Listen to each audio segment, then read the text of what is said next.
আসসালামু আলাইকুম রহমতুল্লাহ। আপনারা যারা ট্রাস্ট মানি ব্যবহার করেন, এই কয়েকদিন আগে ট্রাস্ট মানি অ্যাপসটা আপডেট হয়ে গেছে।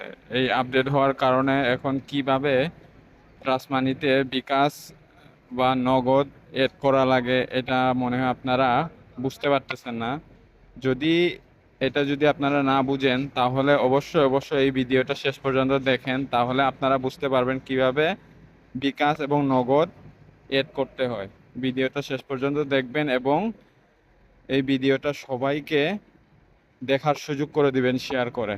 তো আপনারা যারা নতুন ট্রাস্ট মানি অ্যাপস আপডেট করতে পারতেছেন না, যদি আপনারা বলেন যে ট্রাস্ট মানি আপডেট করার বা ফরগেট পাসওয়ার্ড মারার যদি ভিডিও আপনারা চান, তাহলে আমি অবশ্যই অবশ্যই একটা ভিডিও আপনাদেরকে বানিয়ে দেখাবো।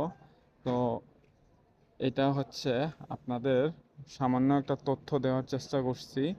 এই ভিডিওটা অবশ্যই অবশ্যই সবাইকে দেখার সুযোগ করে দিবেন। তো আপনারা যারা